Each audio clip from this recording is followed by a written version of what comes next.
성우 씨처럼 자상한 사람은 처음이에요. 그녀가 저를 보며 눈웃음을 지었을 때 심장이 멎는 줄 알았습니다. 이제껏 살면서 그렇게 아름다운 여자는 본 적이 없었어요. 그런 그녀가 내 손을 잡으며 조심스레 고백했을 때 정말 심장이 터지는 줄 알았습니다. 그녀가 그렇게 말했을 때 문득 저도 살아있는 사람 같다는 생각이 들었습니다. 퇴직 후 몇 년을 텅 빈 집에서 사람 없는 사람처럼 살아온 저에게 그 말은 낯설 만큼 따뜻했죠. 하지만 그땐 몰랐습니다. 그 눈웃음 뒤에, 그 손끝 너머에 어떤 계획이 숨어 있었는지를요. 은퇴 후 골프채를 잡는 일은 드물었습니다. 주말 아침 골프장은 늘 붐볐고 사람 많은 자리를 피하던 저로선 낯선 환경이었죠. 하지만 친구 수범이 녀석이 고집을 부렸습니다. 혼자 집에서 TV만 보다 죽을 거냐? 나가서 좀 걸어. 그 말에 이끌리듯 나왔던 겁니다. 사실 혼자 있는 시간이 길어질수록 마음 한구석이 자꾸 무거워지더군요. 아내가 떠난 지 2년이 넘었는데도 여전히 빈집은 적막했고 혼자 먹는 저녁은 맛이 없었습니다. 그래서 수범이의 제안이 그리 나쁘지 않았어요. 1번 홀, 그늘집 근처에서 동선을 확인하던 중 저쪽에서 그녀가 먼저 다가왔습니다. 하얀 바이저 모자를 쓰고 연한 베이지색 골프웨어를 입은 여성이었죠. 키는 그리 크지 않았지만 걸음걸이가 단정했고 뭔가 차분한 인상을 주었습니다. 혹시 티오프 시간 몇이세요? 조용한 목소리, 정중한 말투였습니다. 저는 그저 시간만 알려주려다 무의식 중에 그녀의 얼굴을 바라보게 됐어요. 바이저 아래 눈웃음이 깃들어 있었고 입꼬리가 자연스레 올라가 있었습니다. 오랜만에 보는 따뜻한 미소였죠. 9시 10분입니다. 아, 저희도 비슷하네요. 반갑습니다. 그녀는 그렇게 말하고 옆으로 물러섰습니다. 그런데 그 순간 발밑에서 그녀의 공이 굴러왔어요. 흰색 골프공이 제 발끝 근처까지 와서 멈췄습니다. 저는 무심코 허리를 굽혀 공을 주워 건넸고 그녀의 손과 내 손이 잠깐 맞닿았습니다. 부드럽고 따뜻한 손이었어요. 감사해요. 그녀가 다시 웃었습니다. 그 한순간이 오래 남았습니다. 공을 건넸을 뿐인데 왠지 모르게 가슴이 따뜻해졌어요. 마치 겨울날 따뜻한 찻잔을 손에 쥔 것처럼 은은한 온기가 퍼지더군요. 그녀가 다시 팀 쪽으로 돌아갔을 때도 저는 무심코 그 뒷모습을 눈으로 좁고 있었죠. 수범이가 슬쩍 내 옆구리를 찔렀습니다. 봤어? 저쪽 혼자래. 저는 대꾸하지 않았지만 왠지 모르게 입꼬리가 살짝 올라가 있었습니다. 그날 경기 내내 그녀는 몇 번 나를 향해 미소 지었고 저는 괜히 괜찮은 샷이 나올 때마다 그녀가 봤을까 슬쩍 주변을 살폈어요. 마치 젊은 시절로 돌아간 것 같은 설렘이었습니다. 오늘 날씨가 좋네요. 9번 홀에서 그녀가 먼저 말을 걸었습니다. 저는 괜히 어색하게 모자를 만지며 대답했죠. 기온도 적당하고 바람도 살살 불고 뭐 좋습니다. 짧은 대화였지만 그녀의 말투는 묘하게 마음을 편하게 만들었습니다. 부담스럽지 않으면서도 친근했어요. 경기가 끝나고 각자 돌아섰지만 저는 그날 저녁 내내 그녀의 이름 3글자를 곱씹고 있었습니다. 최은정. 그녀가 먼저 웃었던 그 순간이 머릿속에서 좀처럼 지워지지 않았어요. 그리고 며칠 뒤 그녀를 미술관에서 다시 보게 되었을 때 저는 그걸 우연이라 믿고 싶었습니다. 진심으로요. 그녀는 그림 앞에 서 있었습니다. 미술관 2층, 채도가 낮은 회색 배경 위에 진한 붉은 선이 휘감긴 그림 앞이었죠. 그림보다 그녀가 먼저 눈에 들어왔습니다. 하얀 재킷에 베이지색 머플러, 가을 햇살이 창으로 스며드는 자리에서 그녀는 조용히 그림을 바라보고 있었어요. 저는 잠시 망설였습니다. 골프장에서 만난 지 사흘밖에 안 됐는데 이렇게 다시 마주치는 게 과연 우연일까 싶었거든요. 하지만 그녀의 뒷모습이 너무 자연스러워 보였고 무엇보다 혼자 그림을 보고 있는 모습이 어딘가 쓸쓸해 보였습니다. 저는 일부러 발소리를 죽이지 않고 다가갔어요. 구두굽이 대리석 바닥에 닿는 소리가 조용한 전시실에 울렸습니다. 그녀가 고개를 돌렸고 잠시 놀란 표정을 지었죠. 눈이 동그래지면서 입이 살짝 벌어졌다가 이내 환한 미소로 바뀌었습니다.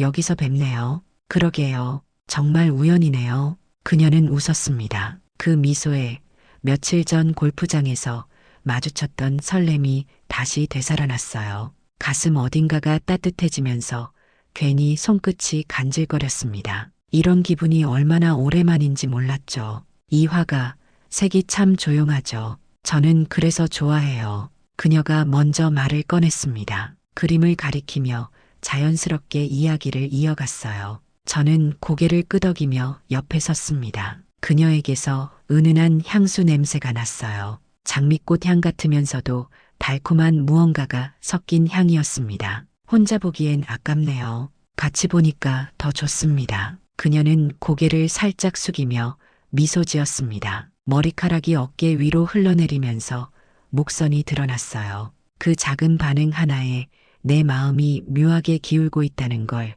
그땐 이미 알고 있었는지도 모릅니다. 우리는 천천히 전시실을 돌았습니다. 그녀는 작품 하나하나에 대해 자신만의 해석을 들려줬고 저도 오랜만에 누군가와 예술에 대해 이야기할 수 있어서 기분이 좋았어요. 아내는 이런 데 관심이 없었거든요. 미술관이나 음악회 같은 곳에 가자고 하면 늘 지루하다며 고개를 저었던 사람이었습니다. 전시가 끝나갈 무렵 그녀가 말했습니다. 혹시 시간 괜찮으시면 근처에 괜찮은 카페 아세요? 저는 괜히 시계를 한번 본 뒤 알죠. 가시죠. 마치 기다렸다는 듯 대답했어요. 사실 특별히 급한 일도 없었고 무엇보다 그녀와 더 이야기하고 싶었거든요. 조용한 찻집 창가 자리에 앉아 그녀는 커피잔을 두 손으로 감싸며 말했습니다. 혼자 있는 게 익숙하긴 한데 가끔은 누군가랑 같은 걸 보고 같은 걸 느끼고 싶을 때가 있더라고요.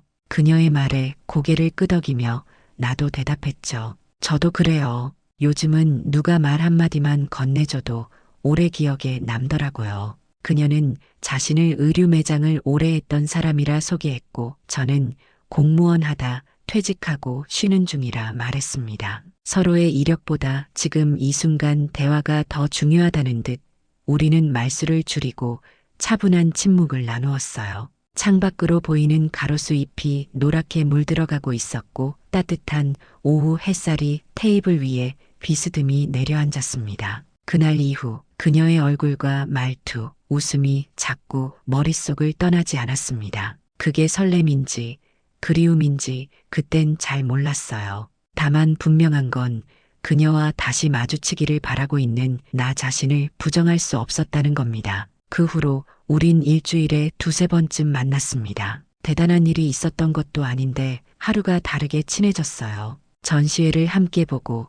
클래식 음악회에 같이 가고 가끔은 그냥 한강변 벤치에 앉아 계절 바뀌는 냄새를 맡기도 했죠. 그녀는 대화를 참 편하게 이끌어갔습니다. 가볍게 웃으면서도 가끔은 조용히 고개만 끄덕여주는 그런 리듬이 저와 묘하게 잘 맞았어요. 저도 모르게 말이 많아졌고 어떤 날은 내가 혼자 떠든 날도 있었습니다. 젊은 시절 공무원 생활 이야기부터 시작해서 취미로 하던 사진 찍기, 좋아하는 음악까지 온갖 이야기를 쏟아냈죠. 은정 씨는 제 말을 참 잘 들어줬습니다. 중간중간 적절한 질문도 던지고 제가 말하는 내용에 진심으로 관심을 보이는 것 같았어요. 오랜만에 누군가가 제 이야기에 귀 기울여주니까 기분이 좋았습니다. 성우 씨는 예술 감각이 참 섬세하세요. 그녀가 그렇게 말했을 때 괜히 얼굴이 뜨거워졌습니다. 아내는 단 한 번도 내 취미를 이해해 준 적 없었거든요.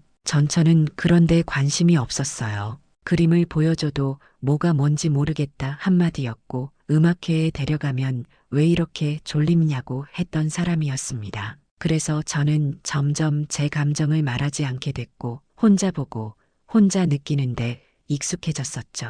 하지만 은정 씨는 달랐습니다. 그녀는 작품을 볼 때마다 작가의 나이를 물었고 화풍을 이야기할 땐 배경시대를 짚어줬어요. 정말 알고 있는 건지 아니면 저를 기분 좋게 해주려는 건지 알 수 없을 정도로 자연스러웠습니다. 어떤 때는 제가 모르는 이야기까지 들려줘서 오히려 제가 배우는 경우도 있었어요. 이 작가가 말년에 그린 작품들은 색감이 참 온화해졌더라고요. 인생의 깊이가 느껴진다고 할까요? 그런 말을 할 때면 저는 그녀를 다시 보게 됐습니다. 겉으로 보기엔 평범한 중년 여성 같았는데 내면은 생각보다 깊이가 있는 사람 같았어요. 그녀와 함께 있을 땐 시간이 조금 느리게 흘렸습니다. 카페에서 차를 마시며 음악을 듣고 있으면 괜히 말없이 창밖을 같이 바라보게 되더군요. 그런 침묵도 불편하지 않았어요. 오히려 편안했습니다. 마치 오래된 부부처럼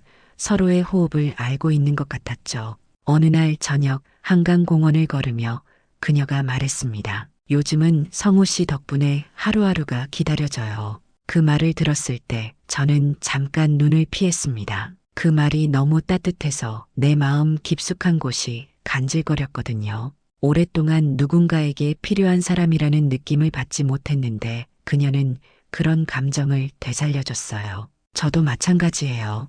은정 씨를 만나고 나서야 혼자 사는 게 외롭다는 걸 깨달았거든요. 그녀는 제 말에 고개를 끄덕이며 미소 지었습니다. 강바람이 불어와 그녀의 머리카락이 살짝 날렸고 저는 무의식 중에 그 머리카락을 정리해주고 있었어요. 그녀는 가만히 서서 제가 하는 대로 더 줬습니다. 그리고 그날 처음으로 내가 먼저 그녀에게 문자를 보냈습니다. 은정 씨, 혹시 이번 주말에도 전시 하나 보러 가실래요? 그녀의 답장은 바로 도착했죠. 네, 성우 씨랑 같이면 어디든 좋아요. 그 문장을 몇 번이나 다시 읽었는지 모릅니다. 핸드폰 화면을 바라보며 혼자 웃고 있는 제 모습이 거울에 비쳤는데 마치 20살 청년 같았어요. 그땐 정말 믿었습니다. 이 사람이라면 늙어가는 내 삶에 마지막으로 따뜻한 계절을 남겨줄 수 있을 거라고. 혼자 지내던 긴 시간들이 모두 이 순간을 위한 준비였다고 생각할 정도였죠. 오피스텔 계약이 끝났어요. 다음 집 들어가려면 열흘쯤 걸릴 것 같아서요. 그녀는 조심스럽게 말했습니다. 말끝은 낮았고 시선은 테이블 아래에 머물러 있었어요. 저는 아무 말도 하지 못한 채 손에 쥔 머그잔을 괜히 한번 돌렸죠. 며칠만 성우 씨 댁에 있어도 될까요? 그녀는 머뭇거리며 말했고 저는 그 말의 진심을 고민했습니다. 지금까지 단 한 번도 누군가 내 집에 머무는 걸 허락한 적 없었거든요. 혼자 살아온 시간이 길었고 누군가의 체온이 닿는 공간을 다시 열 수 있을까 스스로에게 물어야 했습니다. 아내가 떠난 후 2년 넘게 혼자 지내면서 집안 구석구석이 제 방식대로 정리됐어요. 책은 읽던 순서대로 쌓여 있고 컵은 늘 같은 자리에 슬리퍼도 현관 한쪽에만 둬져 있었습니다. 그런데 누군가가 들어와서 그 질서를 바꾼다면 어떨까요? 하지만 그녀는 제 마음을 무장해제시키는 사람이었어요. 단정한 눈빛, 가끔 던지는 사소한 농담, 그리고 혼자 걸을 때 발끝으로 리듬을 타던 그 가벼운 보폭까지 그 모든 게 저를 편안하게 만들었습니다. 정리되면 바로 나갈 거예요. 괜히 민폐되는 거 싫거든요. 그녀는 그렇게 말했지만 저는 이미 그 말을 들으며 며칠이라는 시간 안에 무엇이 담기게 될지 어렴풋이 예감하고 있었던 것 같습니다. 혼자 지내는데 익숙해진 저에게 누군가와 같은 공간에서 생활한다는 건 새로운 경험이었어요. 그날 저녁 그녀가 캐리어를 끌고 내 현관 앞에 섰습니다. 작은 여행 가방 하나와 종이백 몇 개, 짐이 적어서 더 이상하게 느껴졌어요. 짐이 생각보다 없네요. 제 말에 그녀는 웃으며 대답했습니다. 많이 버렸어요. 성우 씨랑 가까워지면서 괜히 욕심이 줄더라고요. 저는 그 말을 그대로 믿었습니다. 그런데 지금 생각해보면 그때부터 이미 뭔가 어긋나기 시작했는지도 모르겠어요. 짐이 적다는 것, 그리고 그 이유가 너무 깔끔했다는 것. 첫날 밤은 어색했습니다.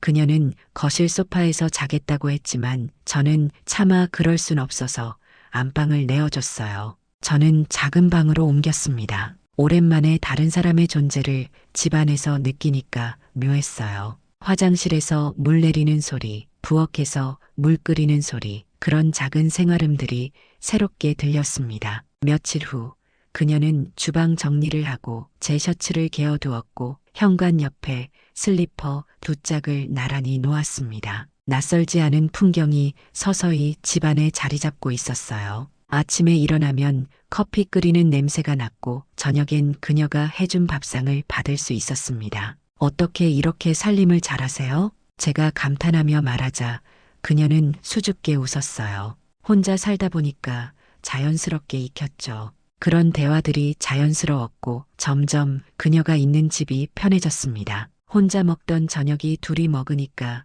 맛있었고 TV를 볼 때도 옆에 누군가 있으니까 덜 외로웠어요. 저기 혹시 이참에 그냥 오피스텔 안 구하면 어때요? 그녀는 웃으며 그렇게 말했고 저는 잠시 웃고 말았습니다. 장난처럼 들렸지만 어딘가 묘하게 진심 같기도 했어요. 그리고 사실 저도 그런 마음이 없지 않았습니다. 혼자 지내던 집이 이렇게 따뜻할 수 있다는 걸 처음 알았거든요. 그땐 몰랐습니다. 그 며칠만이라는 말이 내 인생을 어떻게 바꾸게 될지를, 그리고 그녀가 정말로 찾고 있던 게 무엇인지도. 우리 백화점 다녀올까요? 기분 전환도 할 겸 그냥 구경만요. 그녀는 그렇게 말했고 저는 그날도 따라 나섰습니다. 하지만 구경만으로 끝난 적은 거의 없었어요. 팔짱을 끼고 매장을 돌다가 결국엔 카드 단말기 앞에 서게 됐죠. 처음엔 작은 액세서리 하나, 다음엔 핸드백, 그 다음엔 구두까지.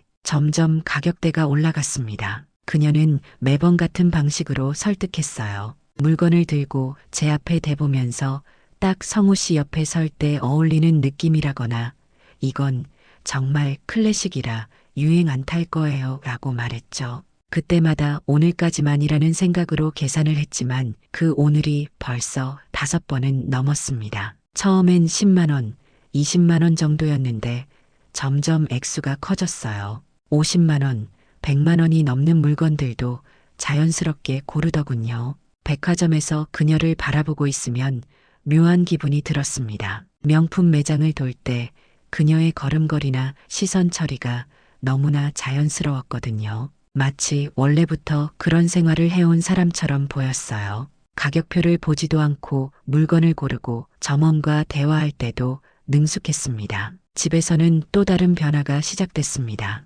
이틀에 한 번쯤 그녀는 자연스럽게 내 손을 잡고 다가왔어요. 거실에서 영화를 보다가 혹은 주방에서 설거지를 하다가도 갑자기 제 곁으로 와서 어깨에 기대곤 했습니다. 저도 누군가의 온기를 그리워하고 있었으니까 그런 순간들이 나쁘지 않았어요. 아내가 떠난 후 2년 넘게 혼자 지내면서 사람의 체온이 얼마나 그리운지 뼈저리게 느꼈거든요. 하지만 자꾸 뭔가가 무너져가고 있다는 생각이 들었습니다. 냉장고에 들어있는 건 반찬보다 와인과 디저트가 더 많아졌고 그녀는 늘 새 옷과 새 화장품을 들고 들어왔어요. 화장대 위에는 고급 브랜드 제품들이 하나둘씩 늘어났고 옷장에는 제가 본 적 없는 새 옷들이 걸려 있었습니다. 매번 이건 내가 산 거야. 걱정 마. 라고 말했지만 영수증은 내 이름으로 되어 있었고 잔고는 점점 줄어들고 있었어요.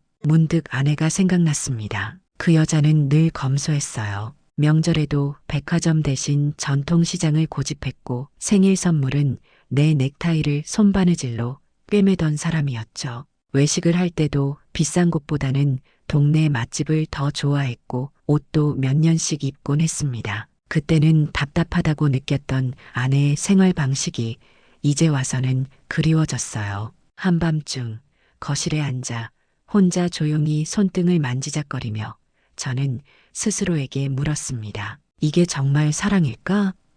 그녀는 여전히 부드럽고 다정했지만 제 마음은 점점 무거워지고 있었어요. 좋았던 순간들을 기억하며 버텨보려 했지만 머릿속에선 언제부터인가 언제까지라는 말이 자꾸 맴돌기 시작했습니다. 그리고 어느 날 통장 정리를 하다가 깜짝 놀랐습니다. 한 달 사이에 500만 원이 넘게 빠져나갔더군요. 백화점 쇼핑, 비싼 레스토랑, 그리고 그녀가 급하다며 빌려달라고 했던 몇 차례의 돈까지. 퇴직금으로 모아둔 돈이 생각보다 빨리 줄어들고 있었어요. 이런 속도로 나간다면 1년도 버티기 힘들겠다는 생각이 들었습니다. 현관벨이 울렸습니다. 낯선 남자 둘이 문 앞에 서 있었어요. 양복 차림에 어색하게 웃고 있었지만 그들의 눈빛은 전혀 웃고 있지 않았습니다. 한 명은 키가 크고 말랐고 다른 한 명은 덩치가 좋았어요. 둘 다 선글라스를 끼고 있어서 더욱 위압적으로 보였습니다. 여기 최은정 씨 계시죠? 나는 순간 대답을 망설였습니다. 뭔가 불길한 예감이 들었거든요. 왜 그러시죠? 그들이 내미는 명함에는 대부중개업이라는 글자가 선명했어요. 그 순간 가슴이 철렁 내려앉았습니다. 왜 그런 사람들이 은정 씨를 찾는 걸까요? 더군다나 제 집까지 찾아와서 말이에요. 그녀는 거실 소파에서 잡지를 뒤적이다가 남자들의 목소리를 듣고 그대로 굳어버렸습니다. 얼굴이 하얗게 질리면서 손에 쥔 잡지가 바닥에 떨어졌어요. 하지만 이내 평정을 되찾은 듯 일어나서는 얼굴빛 하나 변하지 않고 말하더군요. 그 모습이 너무 자연스러워서 오히려 더 무서웠습니다. 말끝은 여전히 부드러웠지만 제 안에 무언가는 이미 조용히 갈라지고 있었습니다. 뭔가 잘못됐다는 직감이 들었어요. 지금까지 그녀에 대해 알고 있던 모든 것들이 한순간에 의심스러워졌습니다. 그날 저녁 우연히 그녀의 핸드폰에서 제 도장의 사진을 발견했습니다. 그녀가 샤워를 하는 동안 거실 테이블 위에 놓인 핸드폰에서 메시지 알림이 계속 울렸어요. 혹시 급한 일인가 싶어 확인하려다가 갤러리 앱이 열렸고 그 안쪽에 몰래 저장된 사진들을 보게 됐습니다. 제 도장뿐만 아니라 신분증, 통장, 심지어 집안 곳곳의 모습까지 찍혀 있었어요. 언제 찍었는지도 모르겠고 왜 찍었는지는 더욱 알 수 없었습니다. 가슴이 철렁 내려앉았어요. 모든 순간들이 하나씩 연결되기 시작했죠. 명품 쇼핑, 비싼 레스토랑, 심지어 골프장 연회비까지. 그녀는 언제나 누군가에게 보여지는 삶을 살고 있었고 그 돈은 내 것이거나 혹은 빌린 돈이었습니다. 더 끔찍한 건 제 개인정보들이 어디에 쓰일지 모른다는 거였어요. 도장 사진이 있으면 각종 서류에 도용할 수 있고 신분증 사본이 있으면 대출까지 가능하다는 걸 알고 있었거든요. 등골이 서늘해졌습니다. 그녀가 오피스텔 계약금이 부족하다며 빌려달라고 했던 1,000만 원, 그땐 미안하다는 말에 흔쾌히 건넸어요. 하지만 그게 시작이었고 제 계좌에선 생각보다 빠른 속도로 돈이 빠져나갔습니다. 카드도 하루만 빌려달라며 가져갔다가 며칠 뒤에 돌려줬는데 그 사이에 무슨 일이 있었는지 알 수 없었어요. 수범이에게 전화를 걸었습니다. 목소리가 떨리는 걸 숨기려 했지만 쉽지 않았어요. 그는 한참을 침묵하더니 조용히 말했죠. 그의 목소리엔 안타까움과 분노가 섞여 있었습니다. 그 순간 모든 게 무너졌습니다. 그녀의 미소, 손길, 전부 가짜였다는 생각에 숨이 막혔어요. 골프장에서 처음 만났던 그 순간부터 계획된 일이었을 수도 있다는 생각이 들었습니다. 제가 혼자 사는 남자라는 걸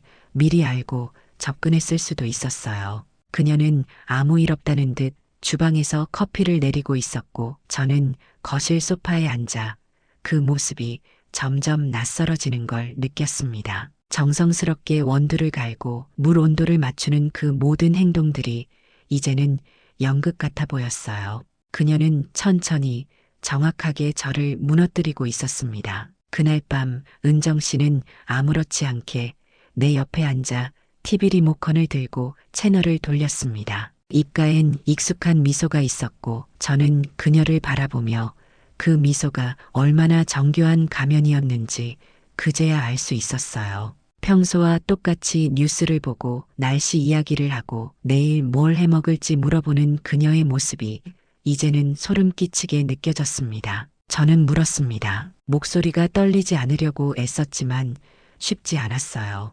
은정 씨, 우리 사이 진짜였던 순간이 있었을까요? 그녀는 잠시 정적을 두고 잔잔하게 웃으며 말했죠. 그 웃음에는 아무런 감정도 담겨 있지 않았어요. 그걸 왜 지금 묻는 거예요? 저는 아무 말도 하지 않았습니다. 그 순간 어떤 감정도 표현할 수 없었어요. 분노도 슬픔도 아닌 그저 허무했습니다. 내가 만든 착각 속에서 너무 오래 있었다는 사실이 가슴을 조용히 갉아먹고 있었어요. 그동안 제가 사랑이라고 믿었던 모든 순간들이 되돌아왔습니다. 골프장에서 처음 만났을 때 그녀의 미소, 미술관에서 우연히 마주쳤다던 그날, 카페에서 나눈 진솔한 대화 뒤 모든 게 계획된 연기였을 수도 있다는 생각이 들자 세상이 무너지는 것 같았어요. 다음 날 아침 저는 수범이에게 전화를 걸었습니다. 그는 말없이 내 말을 들었고 내가 도장 사진을 발견한 이야기까지 마치자 잠시 침묵한 뒤 조용히 말했습니다. 그의 목소리에는 확신이 있었어요. 성우야, 내가 이 일 처리할게. 정식으로 신고하자. 이미 경찰 내 기록에도 올라 있어. 명의도용, 금전 갈취 사람, 감쪽같이 속이는데 능한 사람이야. 저는 그 말을 듣고도 왜인지 모르게 마음 한편이 시렸습니다. 그녀가 했던 말들, 웃음, 손길 하나하나가 너무도 진짜처럼 기억에 남아 있었기 때문이에요. 혹시 제가 잘못 생각하는 건 아닐까?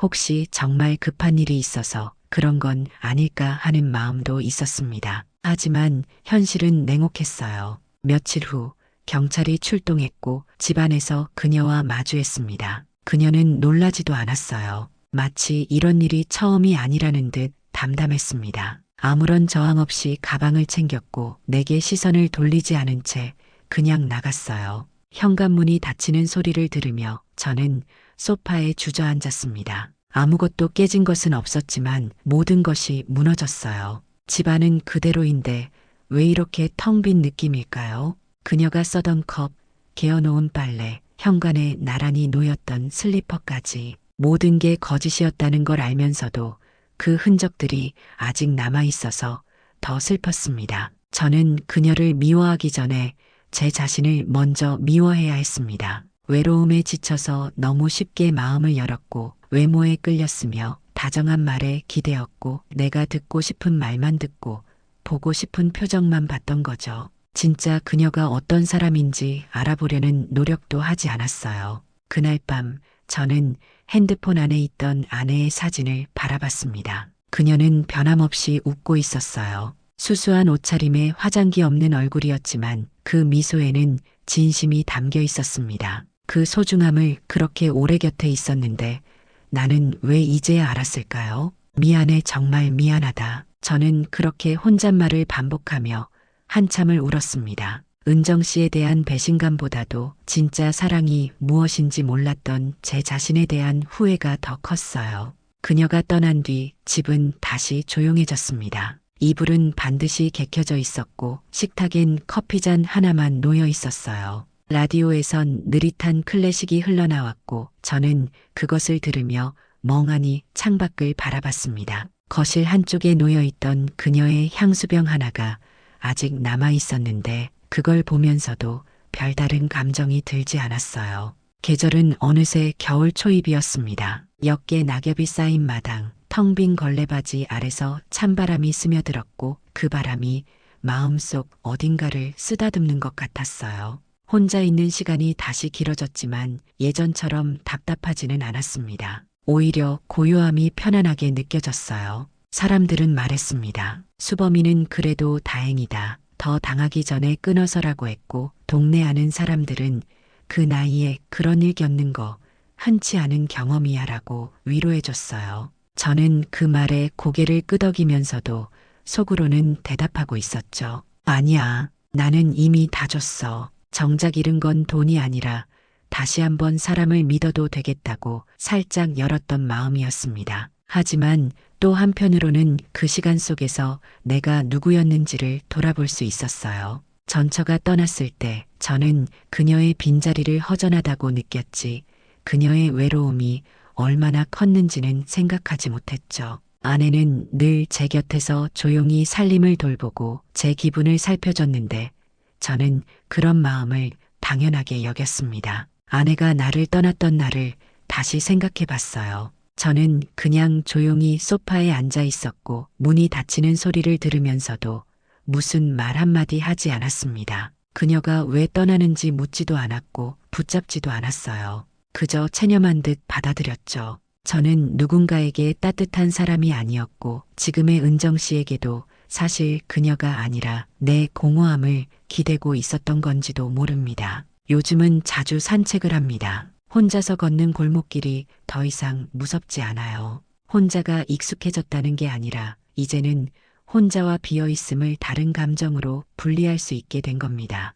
혼자라는 건 외로운 게 아니라 온전히 나 자신과 마주하는 시간이라는 걸 깨달았어요. 동네 도서관에도 가끔 갑니다. 예전엔 누군가와 함께 가야 의미가 있다고 생각했는데 혼자 책을 읽는 시간도 나쁘지 않더군요. 시집이나 에세이를 읽으며 다른 사람들의 인생 이야기를 들어보니 저만 외로운 게 아니라는 생각이 들었어요. 사진첩을 정리하다 아내의 젊은 시절 사진을 꺼내보다가 문득 눈물이 났습니다. 그때는 미처 보지 못했던 작고 따뜻한 미소가 거기 있었거든요. 화려하지도 않고 특별할 것도 없는 평범한 미소였지만 그 안에 진심이 담겨 있었어요. 저는 그 사진을 책상 위에 세워두고 하루에 한 번씩 말합니다. 잘 지내고 있지? 너 없이는 안 될 줄 알았는데 이젠 조금은 살아보려 해. 그리고 제 자신에게도 하루에 한 번 말합니다. 다음엔 누군가를 마음으로 먼저 볼 것. 다음번 사랑이 있다면 겉모습 말고 그 사람의 외로움부터 알아보자고. 그 사람이 정말 어떤 사람인지, 어떤 상처를 갖고 있는지, 무엇을 진심으로 원하는지 천천히 알아가야겠다고 다짐했어요. 겨울 햇살이 유난히 포근했던 그날, 저는 아주 오랜만에 커튼을 활짝 열었습니다. 찬 공기가 들어왔지만 상쾌했어요. 이제는 혼자여도 괜찮다는 생각이 들었습니다. 누군가를 만나게 된다면 좋겠지만 그게 아니어도 충분히 의미 있는 하루하루를 살 수 있을 것 같았어요. 다음번엔 누군가를 사랑하게 된다면 겉모습보다 그 사람의 외로움을 먼저 들여다보자고 그렇게 제 자신과 약속했습니다.